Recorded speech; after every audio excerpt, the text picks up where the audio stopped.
Karena itu konsepnya dalam Islam saya kira sama-sama tahu, rahmatan lil alamin. Bahwa Islam itu hadir sebagai rahmat untuk semua alam, semua orang, semua manusia, dalam konteks ini laki-laki dan perempuan. Begitupun kita tahu bahwa prinsip utama, nilai utama dalam Islam adalah akhlak mulia. Innama bu'itsu liutammima makarimal akhlak. Bahwa Islam hadir itu untuk memastikan akhlak mulia. Dan akhlak mulia adalah soal relasi kita kepada orang lain. Karena itu, sejauh mana kita baik relasi kita kepada orang lain, maka sedalam itulah akhlak dan iman kita kepada Allah Subhanahu wa Ta'ala. Itu sudah banyak yang ngomong, sudah banyak yang bicara, bukunya banyak. Nah, saya hanya mari kita praktekkan bersama apakah betul Quran yang kita baca, yang biasanya semua orang kebanyakan membaca Quran terjemahannya. Kalaupun membaca bahasa Arabnya kebanyakan nggak paham. Tidak akan baca tafsir, baca terjemahan. Itu masih untung. Biasanya orang tidak juga baca terjemahan. Dia baca apa kata ustadznya, apa kata penceramahnya, apa kata media sosialnya. Dapat WA grup dari orang lain langsung sebar, padahal mungkin belum paham. Dapat dari web langsung kenal. Nggak pernah dicek apakah betul kira-kira pesan ini nyasar ke siapa. Betul nggak menyasar rahmatan lil alamin? Betul nggak dia berakhlak mulia? Betul nggak laki dan perempuan disapa? Karena nanti mubadalah itu artinya ketika relasi laki-laki dan perempuannya relasinya kesalingan dan kerjasama.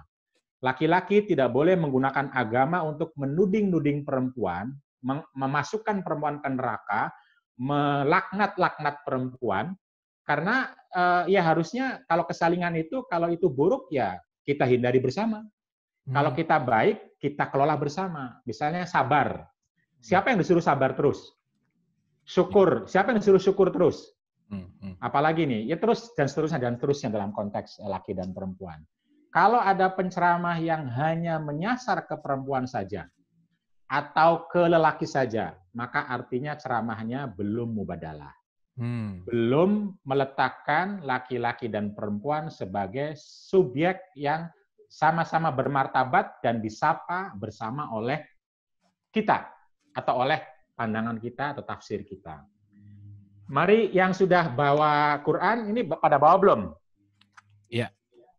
Nah, silakan, tolong yang bawa dipegang semua, atau boleh juga memegang dan melihat dari online, boleh juga. Seperti yang saya sampaikan ke Kang Marlo, ayat yang pertama kita lihat adalah 2574 ya? Surat Al-Furqan, surat ke-25 ayat 74. Ayat 74. Silahkan yang memegang bisa kita lihat yang memegang terjemahan biar tidak merasa diarahkan oleh Kang Abu Marlo, seakan-akan terjemahannya cuma satu, karena terjemahan kita tahu banyak, ada terjemahan Kementerian Agama, ada terjemahan terbitan Persis, mungkin Muhammadiyah, dan beberapa ulama juga punya terjemahan yang mungkin satu dua hal kadang-kadang berbeda terjemahan. Karena pada prakteknya Quran itu turun dalam bahasa Arab, lalu diterjemahkan oleh orang, oleh ulama, baik dengan bahasa Arab juga maupun dengan bahasa Indonesia. Nah, mari kita baca ayat 74 yang dalam bahasa Arabnya adalah walladzina yaquluna rabbana hablana min azwajina wa dzurriyyatina qurrata a'yunin waj'alna lil muttaqina imama. Ayat ini seringkali dijadikan doa oleh banyak pihak, atau sering kita mendengar doa tersebut ketika dibaca oleh seorang imam. Tetapi kita lihat terjemahannya. Masalahnya bukan di Qur'annya, tapi nanti kita lihat di terjemahannya. Terjemahannya seperti tertulis di sama persis nih berarti yang ditulis dalam layar yang ditayangkan oleh Abu Marlo. Yang lain silahkan dicek apakah juga sama terjemahannya. Ayat 74, mereka yang berkata, ya Tuhan kami, jadikanlah istri-istri kami dan anak cucu kami penyejuk mata. Nah, kalau kata-kata jadikanlah istri kami, berarti yang berdoa siapa ini? Suami. Suami, lalu mungkin istri yang mengaminkan. Tetapi kalau orang yang belum punya istri, mungkin bisa diterjemahkan calon istri. Bisa begitu. Tapi pertanyaannya, lu kalau istri yang berdoa, gimana dong? Masa istri berdoa, perempuan berdoa, ya Allah jadikanlah istri-istri kami. Oke. Gimana tuh artinya? Iya, Berarti doa ini tidak bisa diucapkan oleh perempuan. Yes. Padahal banyak perempuan berdoa ini, banyak sekali. Ketika dia memimpin doa, pasti menggunakan doa ini. Artinya terjemahan ini belum mubadalah. Karena hanya bisa dipakai oleh laki-laki yang berdoa, ya Allah jadikanlah istri-istri kami. Padahal bahasa Arabnya itu azwajina. Nanti kita akan lihat terjemahan azwajina di ayat lain bukan istri. Nanti kita lihat bersama. Jadi azwajun itu dalam bahasa Arab artinya adalah merupakan jamak atau bentuk plural dari zaujun. Zaujun itu artinya pasangan. Persis artinya pasangan, kalau mau literal ya. Jadi azwajina harusnya kalau mau literal itu pasangan kami. Kalau pasangan berarti bisa dipakai oleh istri, artinya suami-suami, atau oleh istri artinya oleh suami artinya istri-istri. Tetapi terjemahan ini menerjemahkannya istri-istri kami. Kenapa kira-kira? Apakah karena penerjemahnya, kita lihat penerjemahnya kalau saya. Laki-laki semua penerjemahnya. Oh, ya. Oleh A. Hasan. Ini pendiri Persis yang sangat keren, pinter, hebat pada masanya. Tapi terjemahannya sudah berkali-kali disunting, dikelola kembali. Ini terjemahan baru kalau di saya tahun 2000. Oleh laki-laki semua, doktornya. Begitupun terjemahan Kementerian Agama kayaknya nggak jauh beda. Saya nggak tahu Abu Marlon terjemahan siapa ini. Ini terjemahannya sama Kemenag sih, Pak. Kemenag. Dan tapi juga ini di chat juga banyak juga yang tadi ngechat ke masuk bahwa ada juga yang pasangan juga ada. Yang pasangan coba dicek terjemahan siapa. Itu artinya terjemahannya sudah sadar bahwa doanya bukan harus ya, memang Islam menyapa laki-laki dan perempuan, dan doa ini dipakai oleh laki-laki dan perempuan.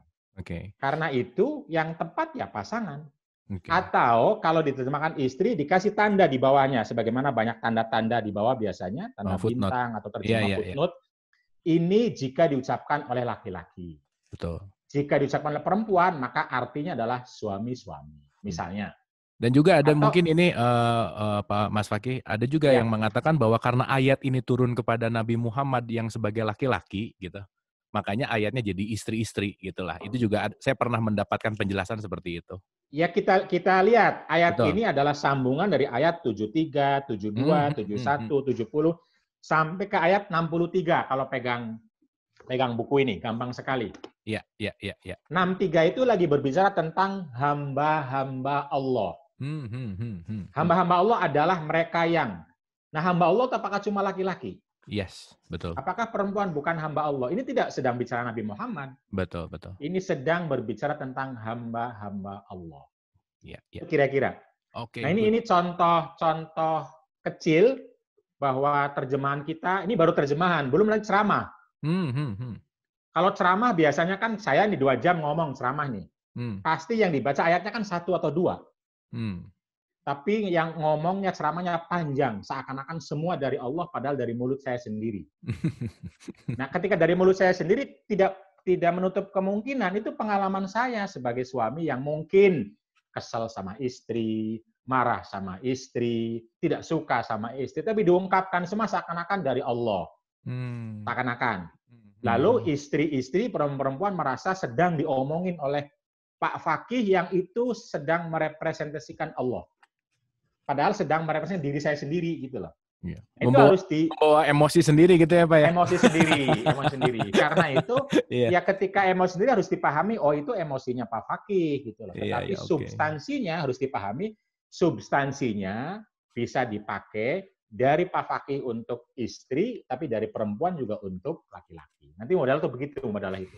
Jadi bagaimana ayat ini bisa mari kita lihat ayat yang kedua untuk memudahkannya. Ayat yang keduanya kalau tidak salah apa tuh?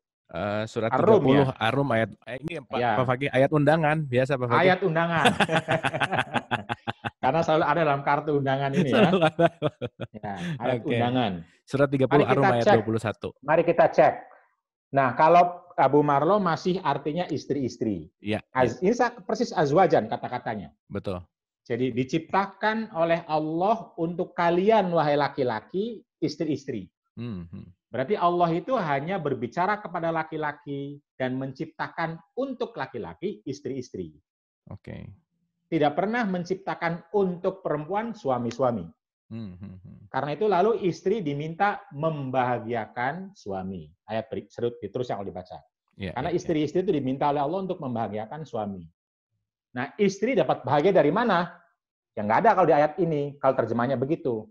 Karena itu istri silahkan cari kebahagiaannya dari televisi, dari HP, jangan dari suami. Jangan, karena di ayat terjemahnya nggak istri-istri. Jadi istri itu ditugaskan oleh Allah untuk membahagiakan suami, sementara suami tidak ditugaskan oleh Allah, kalau terjemahnya begitu ya, untuk membahagiakan istri. Jadi istri itu tidak perlu bahagia. Yang bahagia cukup suami. Kebahagiaan istri ada pada kebahagiaan suami. Nah itu nanti level, kata Mbak Nur tadi, level kemanusiaannya kan rendah gitu, karena kebahagiaan perempuan tidak penting gitu, tidak penting. Padahal di terjemahan saya ini sudah pasangan artinya. Jodoh. Sehingga ayat ini ya berkomunikasi dengan semua manusia dan berbicara tentang pasangan menikah. Kalau yang diajak bicaranya adalah perempuan, maka pasangan menikah Anda adalah suami. Kalau yang diajak bicara adalah laki-laki, maka pasangan menikah Anda adalah istri. Nanti penjelasannya panjang nih ayat ini kalau mau pakai perspektif mubadalah atau tidak. Orang yang berceramah dalam pernikahan, kalau perspektifnya tidak mubadalah, makanya akan dituntut kebanyakan perempuan. Wahai perempuan, jadilah, kalau tidak neraka. Jadilah, kalau tidak laknat. Jadilah. Si suami jadi Bang Toyib yang tidak pulang-pulang selama 3 bulan, 3 kali puasa, nggak ada yang melaknat, nggak ada yang ngomong neraka. Penceramahnya ya. Tetapi istri cemberut sedikit aja, malaikat cemberut semua. Salah sedikit saja, neraka sudah siap sedia gitu loh. Tetapi suami yang salah, yang selingkuh, yang meninggalkan, yang tidak memberi nafkah, nggak ada tuh penceramah yang memberi laknat, memberi neraka, memberi ngancam-ngancam, nggak ada. Oke, nasihatnya ada, tetapi laknat apa itu hampir tidak ada. Jadi karena apa? Karena memaknai ayatnya tadi seperti tadi, tidak atau kurang mubadalah. Kira-kira begitu. Nah, berikutnya mari kita lihat ayat yang ketiga. Nanti tafsir lebih lanjutnya bisa kita bicarakan lebih lanjut. Maksudnya biar kita paham bagaimana mubadalah itu penting sekali, kalau tidak kita akan tersesat. Tersesat dalam arti kita tidak lagi punya rahmatan, memberi rahmat kepada perempuan. Rahmatnya hanya kepada laki-laki semua nantinya. Betul. Karena ini kalau kita lihat dari sudut pandang yang sempit ini ya benar-benar si perempuan ini direndahkan sekali ya, Mas ya? Memang kalau terjemahannya begini, apalagi ini tafsirnya panjang, yang berceramah laki-laki yang lagi emosi, habis dimarahin sama istrinya misalnya, atau habis bertengkar sama istrinya, atau habis nggak dapat nafkah batin dari istrinya, ya sudah. Selesailah Islam itu menjadi ancaman-ancaman kepada perempuan. Sementara perempuan jarang pegang mic. Orang seperti Mbak Nur jarang pegang mic untuk bisa marah-marah ke laki-laki. Tetapi sangat banyak laki-laki yang marah-marah kepada perempuan atas nama tafsir dan agama. Nah, ini problemnya. Oke.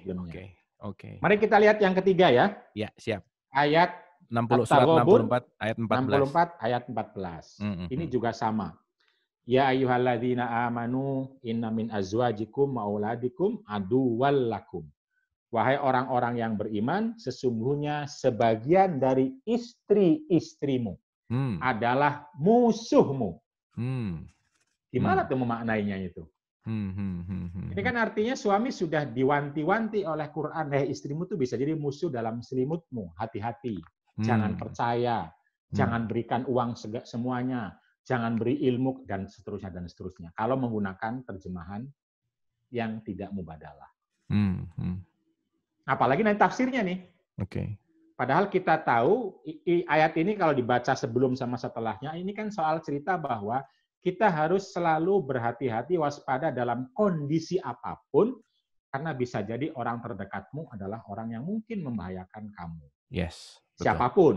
Ya. Tapi hati-hati bukan berarti lalu curiga dan suudzon. Ini hati-hati, tetapi tentu saja bisa perempuan adalah tentang suaminya, banyak perempuan jatuh, miskin, hancur karirnya karena suaminya. Begitupun banyak suami atau laki-laki yang mungkin hancur karir karena istrinya. Ini sekedar worrying aja, tapi bukan membuat norma. Tetapi seringkali ayat ini dipakai untuk mengatakan istri itu, dan seterusnya, dan seterusnya. Gitu. Ayat ini lalu ya tentu saja kalau mau diteruskan lagi pada ayat berikutnya, surat Ali Imran, ya. yang nanti sudah dibahas kemarin oleh Mbak Nurafi yang paling tidak soal bidadari, ya. Itu ya sama, karena terjemahan azwajunnya bukan pasangan. Jadi orang yang masuk surga akan dapat azwajun. Ya. Orang masuk surganya dapat azwajunnya bidadari. Pertanyaan yang masuk surga cuma laki-laki apa dan perempuan gitu loh. Iya. Nah ini di ayat ini diartikannya adalah istri-istri kalau di saya. Ada yang mengartikannya bidadari. Sehingga yang kesannya yang masuk surga cuma laki-laki. Padahal kalau kita baca ayatnya tentang orang beriman, orang beramal soleh, orang berbuat baik, ini kan laki dan perempuan. Dan itu bukan problem Quran, tapi problem terjemahan. Dan problem tafsir lalu membesar, karena terjemahan mungkin cuma sebaris. Tafsir dan ceramah bisa berjilid-jilid. Lalu orang merasa, wah ini agama, ini ceramah, ini Tuhan, ini Allah. Itu lalu jadilah yang kemarin dikhawatirkan, ditakutkan oleh Mbak Nyai Nur Rofiah itu. Hal yang sama dengan ayat 14 juga, terjemahannya ya sama aja, masih seperti itu.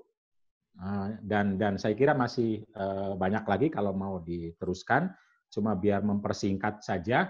Saya ingin mengenalkan lalu di mana Quran yang secara tegas berbicara tentang mubadalah. Ya, di ayat kelompok 3 ayat terakhirnya itu. Baik. Kelompok, mari kita lihat sebentar ya. Sebentar aja ngelihat. Yang Surat Al-Baqarah 218 ya. 218.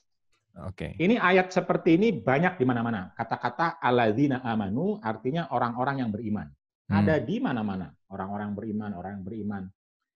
Ini kadang diartikan umum untuk laki perempuan, kadang diartikan khusus laki-laki saja. Contohnya orang yang masuk surga tadi. Ketika diartikan akan dapat bidadari, berarti kan cuma laki-laki. Padahal kalimatnya sama, alladzina amanu wa amilus sholihat dan seterusnya. Nah, kita lihat sekarang misalnya ayat ini ya. Artinya adalah sesungguhnya orang-orang yang beriman. Ini laki atau perempuan kira-kira? Ya kalau harusnya laki di sini dan perempuan harusnya ya. Betul. Orang-orang yang berhijrah harusnya laki-laki dan perempuan. Orang-orang yang berjuang di jalan Allah harusnya laki-laki dan perempuan. Tetapi kita tahu di mana-mana biasanya perempuan nggak perlu berjuang. Betul nggak? Iya. Perempuan itu di rumah saja, ngurus suami, ngurus keluarga. Dan yang mengartikan begitu banyak sejak pada masa Nabi Muhammad SAW. Pada saat itu perempuan protes. Pada saat itu, bukan sekarang. Karena banyak laki-laki mengartikan ini untuk laki-laki. Perempuan nggak perlu ikut jihad, nggak perlu ikut hijrah. Kalaupun ikut hijrah ya paling karena suami. Paling karena diajak kakaknya, dia nggak perlu pahala, nggak dapat apalagi rampasan. Nggak dianggap pahlawan, nggak dianggap lah kira-kira. Para perempuan menangis, datang ke Rasulullah, bertanya, apakah betul Quran begitu, wahai Rasulullah? Ayat seperti ini hanya untuk laki-laki. Dengan pertanyaan itu, turunlah ayat yang kedua.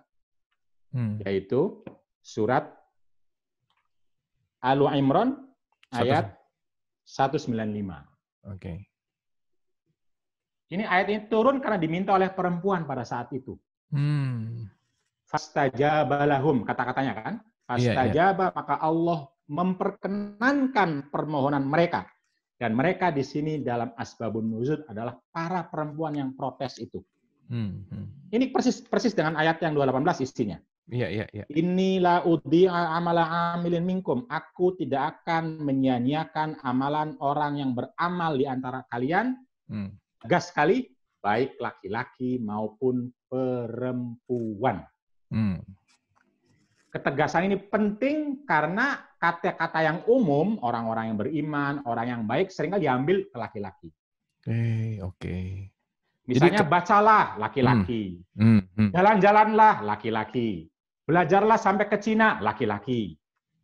Bekerjalah, laki-laki. Berjihadlah, berjuanglah, laki-laki. Nah, pada saat itu perempuan bertanya, betulkah begitu Quran? Lalu ayat ini turun, tidak. Quran ini untuk zakarin wa unsa. Laki-laki dan perempuan. Dalam hal apa? Ya dalam hal yang disebutkan tadi, falladzina hajaru. Dalam hal hijrah itu laki-laki dan perempuan sama. Wa ukhriju min diyarihim, dan dikeluarkan, wa udzu fi sabili, wa qatalu, dan berperang sama. Tapi kita tahu dalam fikih kita perempuan tidak wajib perang. Tidak wajib, isu perang nanti ya sudah ceritakan oleh Mbak Nur ya, isu perang. Tapi intinya adalah pertahanan negara hanya kewajiban laki-laki, tapi pertahanan rumah kewajiban perempuan. Itu adalah ceramah kita, bukan ceramah Quran. Ya, dan lagi juga sekarang kan sering dengar juga bahwa perempuan tidak boleh jadi pemimpin, gitu loh, Mas Fakih. Ya gitulah kira-kira. Ini berarti menarik juga ya. Itu sangat-sangat tidak mengerti mubadalah berarti ya ketika ada statement bahwa perempuan dilarang jadi pemimpin gitu. Wah. Jadi di sini sudah jelas. Nanti turun lagi dan ayat seperti ini di Quran tidak satu, Kang Abu Marlo. Oke. Dalam buku saya, kalau yang mau baca, ini buku saya. Ada 700 halaman, isinya 112 ayat Quran lebih. Yang seperti ini ada 17 ayat. Seperti ini artinya menyebutkan kata laki-laki dan perempuan. Disebutkan secara eksplisit gender kalau bahasa sekarang. Jadi nggak cukup, wahai manusia, nggak cukup. Nggak cukup setiap orang, nggak cukup. Setiap orang, laki-laki maupun perempuan. Itu perlu disebutkan karena seringkali kata setiap orang direbut oleh laki-laki. Jadi ada 17 tempat di Quran yang perempuan dipanggil langsung secara eksplisit. Salah satunya ayat ini. Nanti yang paling fenomenal ayat terakhir, paling fenomenal kali. Mana terakhir ya? Oh ya. Yang 9 itu ya? Ya, 971 surat At-Taubah atau Al-Baro'ah. Ya. 9 ayat 71. Ini fenomenal sekali yang jarang ayat ini dikenal, dibaca, disadari oleh kita semua. Jarang. Wah, dan Quran satu sama lain saling melindungi. Kata di sini apa artinya tuh? Saling menolong. Tapi arti bahasa Arabnya waliyun. Kita kan pernah mendengar kan istilah wali nikah? Iya. Nah, wali itu artinya melindungi anaknya. Di sini Quran bilang lelaki dan perempuan satu sama lain saling melindungi. Artinya laki-laki bisa melindungi perempuan, perempuan bisa melindungi laki-laki. Kapan? Ya tergantung kemampuan, tergantung kesempatan, tergantung kesepakatan. Tapi kita tahu seakan-akan cuma laki-laki yang bisa melindungi. Padahal banyak fakta. Sekarang aja di Indonesia itu ada 15 juta keluarga yang justru dipimpin, dinafkahi, ditanggung-jawabi oleh perempuan. Itu data sensusnya BPS. Jadi yang mencari nafkah, yang melindungi, yang menafkahi, yang mengurus anak, tanggung jawab semuanya adalah perempuan. Bisa jadi karena satu, dicerai sama suaminya, ditinggal mati oleh suaminya, atau suaminya kayak Bang Toyib itu, pergi nggak jelas gitu loh. 3 bulan, 3 tahun nggak pulang-pulang. Akhirnya yang bertanggung jawab perempuan. Itu kan melindungi, tapi kita nggak pernah orang menjadi kepala rumah tangga, penanggung jawab keluarga. Yang kita lekatkan selalu janda.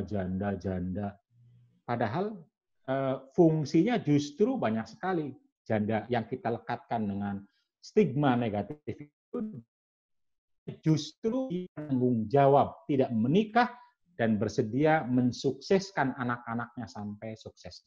Itu banyak sekali ceritanya. Tapi yang dikenal oleh masyarakat cuma janda genit, janda cari, atau paling tidak janda itu perlu nikah penyelesaiannya. Kemarin Bupati Sidoarjo baru bilang gitu, penyelesaian janda itu ya dikawinkan gitu loh. Padahal tidak semua janda perlu nikah. Wong dia komitmen untuk membesarkan anaknya dan seterusnya. Nah, ini adalah ayat yang paling fundamental, fenomenal yang harus dirujuk. Dan dalam hal apa saling melindungi kata Al-Quran disebutkan di sini persis sekali dalam minimal 4 hal. Amar ma'ruf. Amar ma'ruf itu luas sekali. Menegakkan kebaikan, memerintah kebaikan, termasuk menjadi di politik, di ekonomi amar ma'ruf, termasuk nahi mungkar. Nanti di sini disebutkan mendirikan sholat, mengelola zakat. Sekarang mengelola zakat kebanyakan laki-laki. Padahal ayatnya persis nyebut perempuan loh. Ayatnya menyebut perempuan saja, kita masih tetap memilih laki-laki. Apalagi ayatnya tidak ada atau menyebutnya umum. Itu kira-kira secara umum. Itu pengantar saja karena kalau terlalu banyak takut tidak diserap dengan baik. Tetapi intinya saya mau ngomong begini intinya, bahwa mari kita gunakan pengetahuan kita, mari kita gunakan kebijakan kita, mari kita gunakan tafsir agama kita, mari kita gunakan ceramah kita, tidak untuk menyudutkan perempuan atau laki-laki, tapi untuk mengajaknya bersama mengelola kebaikan, memperoleh kebahagiaan secara bersama-sama. Jadi kalau ada bahasa ceramah yang hanya mengajak perempuan, ya dia belum mubadalah. Kalau ada yang hanya mengajak laki-laki untuk bertanggung jawab mengelola rumah tangga, ya dia berarti belum mubadalah. Yang mubadalah itu ya bahasanya ayo suami istri, ayo suami istri. Dalam konteks suami istri. Dalam konteks publik sosial, ayo laki-laki perempuan, ayo laki-laki dan perempuan. Karena semua punya, tentu saja tidak harus spesnya sama persis, karena setiap kapasitas orang beda-beda, kesempatannya beda-beda, ilmunya beda-beda, tetapi jangan pernah menghalangi seseorang hanya karena jenis kelaminnya perempuan. Itu kira-kira kita bilang, perempuan nggak boleh keluar, misalnya kita dengarkan, keluar rumah, karena nanti akan diperkosa. Tetapi laki-laki yang akan memperkosa nggak pernah dilarang keluar rumah. Nah, itu kan nggak mubadalah berarti. Kalau memang keluar rumah itu nggak boleh, ya nggak boleh dua-duanya. Jangan salah satu harusnya. Ya. Benar. Jangan salah, kalau boleh dua-duanya, tapi bagaimana kalau perlu keamanan, ya kita amankan. Yang diperlukan kan lalu perlindungan sama keamanan untuk siapa? Untuk semua orang. Betul. Kalau yang perempuan paling membutuhkan, ya sediakan fasilitas yang membuat perempuan bisa keluar malam untuk ke puskesmas, untuk ke mana lagi, ke pasar, untuk ke apotek, dia aman, nyaman. Gitu kira-kira Mas Abu Marlo. Nanti bisa juga soal ya sering dengar banyak sekali di WA itu, ya Allah banyak sekali. Sekarang tuh baru berapa yang masuk ke saya itu ada chat yang mengatakan bahwa perempuannya itu banting tulang setiap hari, bekerja, bertanggung jawab, tetapi si suaminya itu malas-malasan, main chatting saja, media sosial saja, kerja rumah tangga tidak, akhirnya dia pusing minta cerai. Pergi ke tokoh agama. Ini kata di chatnya, saya nggak tahu benar apa enggak. Tapi kata keluarga tokoh agamanya itu salah, itu hoax gitu. Tapi sudah tersebar bahwa lalu kata tokoh agamanya, ibu, fungsi suami itu yang primer adalah menjadi tameng api neraka, bukan menjadi penanggung jawab atau pencari nafkah. Jadi kalau Anda punya kulkas, katanya fungsi utama kulkas itu untuk menyimpan makanan, bukan untuk menyimpan pakaian. Jadi kalau mau nyimpan pakaiannya salah, simpanlah makanan di situ, buah-buahan. Suami juga jangan diminta sekunder, yaitu mencari nafkah. Tidak. Yang primer apa? Tameng api neraka. Artinya apa? Sudahlah punya suami itu, apapun dilakukan, Anda akan dibebaskan dari api neraka. Karena Anda punya suami. Jadi Perempuan dituntut untuk berbuat segala-galanya, capek, pusing juga untuk sabar. Sementara laki-laki tidak pernah dipanggil, Anda punya tanggung jawab loh. Ayat tentang nafkah banyak. Tapi yang seperti ini viral, diterima bahkan oleh perempuannya sendiri. Karena apa? Karena perempuannya sudah dikelola oleh pengetahuan-pengetahuan yang ya nggak tahu, mungkin takut, nggak enak, ini kan soal agama, bukan keahlian saya, dan seterusnya, dan seterusnya. Luar biasa. Gitu, Kang Abu Marlo, saya kira cukup sekian dulu, silahkan kalau ada pertanyaan. Cukup Tapi sekian. intinya ya, intinya adalah cukup sekiannya ini jelek banget nih Mas. Tapi intinya adalah mari kita gunakan Islam, pandangan Islam, tafsir agama. Kalau kita tentang keluarga harus misalnya anak, kalau kita anak harus tanggung jawab bersama. Dapur tanggung jawab bersama. Tergantung kemampuan, kesempatan seperti apa, jangan hanya menunjuk-nunjuk satu pihak, lalu ketika tidak bisa akan repot di jalanan. Oke. Gitu ya, Kang, monggo silahkan. Wah, luar biasa. Oke, Ibu dan Bapak, ini saya harus switch dulu internet 5 detik. Mohon maaf ya, sebentar ya. Kita break dulu 5 second. Sebentar, maaf sekali. Maaf. Alhamdulillah. Deg-degan ini internetnya down barusan. Oke, terima kasih. Alhamdulillah. Baik, boleh tepuk tangan dulu untuk Mas Fakih, luar biasa sekali ya. Malam hari ini simple, tapi gimana ya. Saya kasih contoh gini, Mas Fakih. Dalam ayat gitu ya, kadang-kadang kan Quran tuh suka dipakai sebagai tameng yang seenaknya ngomong gitu ya. Ini ada ayatnya dan seterusnya, dan justru malah tadi saya menyadari bahwa pihak perempuan tuh banyak dirugikan gitu. Itu salah satunya gitu. Nah, saya kasih contoh Mas Fakih, ini yang sering sekali saya menjadi pikiran saya di surat An-Nisa ayat 34 gitu, Mas Fakih. Oke, ini mungkin juga saya rasa yang lain, ini saya baca pure terjemahannya aja ya. Ini kan terjemahannya yang sering kita baca gitu. Kaum laki-laki itu adalah pemimpin bagi kaum wanita. Itu satu nih. Dari sini aja udah ada statement bahwa pemimpin bagi wanita yang seakan-akan wanita tuh nggak boleh memimpin gitu. Oleh karena Allah telah melebihkan sebagian mereka atas bagian yang lain. Ini statementnya juga menarik, juga dikomakan itu ditekankan bahwa ada dilebihkan dan seterusnya gitu. Dan karena mereka telah menafkahkan sebagian dari harta mereka, sebab itu maka wanita yang soleh ialah yang taat kepada Allah, lagi memelihara diri ketika suaminya tidak ada. Nah, yang jadi pertanyaan kalau sebaliknya gimana gitu. Kan tadi Mas Fakih bilang bahwa harusnya mubadalah gitu. Oleh karena Allah telah memelihara mereka. Wanita-wanita yang kamu khawatirkan nusyusnya, dan ini juga saya rasa perlu diterangkan gitu, maka nasihatilah mereka dan pisahkanlah mereka dari tempat tidur mereka. Dan ini serem banget nih kalau kita literally sekali baca gitu ya. Kalau bacanya nggak pakai hati gitu, kalau nggak bacanya pakai nurani, pukullah mereka gitu. Nah, dengan ayat ini juga saya banyak sekali mendengar ya itu tadi KDRT lah dan seterusnya. Dan ini ayatnya nggak usah dibaca seterusnya, tapi intinya yang ingin saya tanyakan di ayat ini, gimana nih Mas Fakih? Kita sorry. Saya potong. Oke, maaf ya. Maaf sekali, maaf tadi tiba-tiba down. Saya ulang. Ini chat juga jadi kehapus semua, jadi nanti tadi kalau ada pertanyaan yang sudah masuk boleh diulang. Maaf, ini internetnya lagi agak down. Oke, saya kembali straight to the point di ayat tadi. Ini bagaimana menjelaskan ayat ini? Silakan, Mas Fakih. Monggo. Ya, pertama ya begini ya. Seperti yang saya bilang, yang paling penting sesungguhnya adalah perspektif. Bukan ayat itu sendiri. Kenapa? Ayat itu kan harusnya, kalau kita mau sadar, ayat itu tidak satu. Ada banyak ayat yang lain. Kenapa cuma ayat ini saja? Satu itu ya.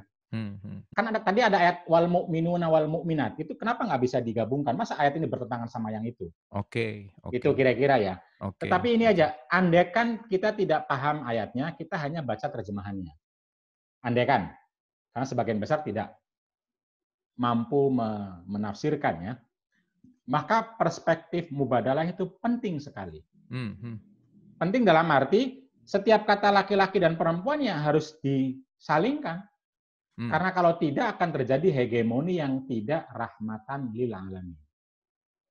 Tapi kalau saya sebagai orang yang mengkaji Islam dari mulai pesantren, S1 di Syria, sekolah di Arab, dan seterusnya, ya ini gampang sekali karena banyak tafsirnya. Quran itu kan sudah punya tafsir yang berjilid-jilid yang sudah terjadi selama 15 abad. 15 abad. Dan ini terjemahan ini tuh. Dan terjemahan artinya adalah ada di kepala penterjemah. Iya, iya, iya. Bukan di ayat itu sendiri. Nanti bisa dicek, silahkan balik lagi terjemahannya Pak Kang Marlo. Oke. Bisa dicek. Atau yang lain boleh ngecek di terjemahan. Kita anggap terjemahannya Kang Marlo yang kita pakai ya. Iya, oke, oke. Tanya. Mari kita lihat yang paling gampang saja. Pertama, kenapa ada dalam kurung di sini? Oke. Laki-laki. Ini kepala ya penerjemahnya, karena Quran tidak pernah bilang melebihkan laki-laki, nggak pernah. Oke. Qurannya bilang melebihkan sebagian dari mereka. Siapakah mereka itu? Quran tidak pernah bilang. Oke. Lalu ulama bisa dibahas, mereka itu bisa laki-laki, bisa perempuan. Tetapi terjemahnya langsung laki-laki. Satu, itu aja. Begitupun yang lain langsung wanita. Nanti kata-kata ini, kaum laki-laki adalah pemimpin. Pemimpin adalah terjemahan kata dari qawwam di sininya. Qawwam, iya, betul. Qawwam. Qawwam itu kalau dalam bahasa Arab, nanti ada ayat lagi, banyak ayat lain, ada 4 ayat pakai kata qawwam. Itu bukan pemimpin qawwam itu. Oke. Tetapi bertanggung jawab. Oke. Apa arti bertanggung jawab? Ya karena dia punya. Nanti kan disebutkan ayatnya itu disebutkan. Kenapa dia bertanggung jawab? Karena dia punya harta. Oke. Jadi orang yang punya harta bertanggung jawab memberi kepada orang yang tidak punya harta. Oke. Jadi asumsinya di sini adalah laki-laki punya harta duluan karena dia laki-laki sudah bekerja, biasanya gampang cari kerja dibanding perempuan, maka dia bertanggung jawab duluan. Untuk apa? Untuk menafkahi. Karena itu kata-katanya kan telah menafkahi. Pertanyaannya, ada nggak laki-laki yang tidak menafkahi? Ada juga ya. Nah kalau ada, masa masih tetap jadi pemimpin? Padahal ayatnya bilang telah menafkahi. Itu masih pakai terjemahan Kang Abu Marlo. Iya, oke. Makanya belum pakai tafsir. Belum harus hati-hati sekali ya. Ya, tetapi problem kita adalah sudah terjemahannya begini, penceramahnya begono. Lalu pengikutnya begitu. Diikutin lagi. Wah, terus akhirnya ya begitu. Oke. Karena itu saya bilang kenapa mubadalah itu penting. Iya. Karena biar membuka pikiran bahwa pada prakteknya Quran itu dimaknai. Dan ketika memaknai, hati-hati, kadang-kadang emosi ikut. Oke. Itu emosi laki-laki, emosi perempuan juga sama. Iya, oke. Cuma seringkali karena yang menafsirnya laki-laki, emosi laki-laki ikut. Sehingga pesan utama Quran untuk rahmatan lil alamin menjadi kabur. Karena biasnya itu. Ini kan kelihatan, misalnya contoh, balik lagi ke terjemahan. Iya, oke. Balik lagi ke terjemahan. Nggak apa-apa deh terjemahannya. Oke. Ya. Ada kata-kata, ialah yang taat kepada, lagi memelihara ketika suaminya tidak ada. Iya. Dari mana kata itu? Cek, dicek bahasa Arabnya. Sebagian menambil dari lil ghaibi. Iya, betul. Lil ghaibi. Nggak ada kata suami di situ. Dari mana dia bilang suami? Lil ghaib yang nggak ada ya, betul. Apa ghaib itu? Yang nggak ada. Padahal kata-kata hafidhatun lil ghaibi nanti ada ayat lain banyak sekali. Hafidhatun lil ghaibi artinya orang yang menjaga diri sekalipun dia tidak ketemu Allah. Ghaib itu ya Allah. Yes, nggak kelihatan ya maksudnya ya, ada ghaib. Oke. Dan itu banyak sekali ayat yang begitu itu. Lil ghaib itu artinya adalah Allah, malaikat. Kenapa di sini kok suami? Iya. Siapa yang mengartikan suami? Terjemah lagi. Bukan, ini suaminya emang goib kayaknya, Pak. Itu kira-kira kalau Bumaro. Dan itu kalau dibahas banyak sekali. Panjang ya, oke. Kalau ada waktu saya bisa bahas penuh ayat ini dengan perspektif mubadalah, termasuk wadribuhunna. Dan tapi panjang sekali nih satu sesi sendiri. Nanti kalau ada kelas lagi aja. Oke. Terima kasih Mas Fakih. Itu juga udah enlightening banget gitu ya. Udah jadi lebih paham.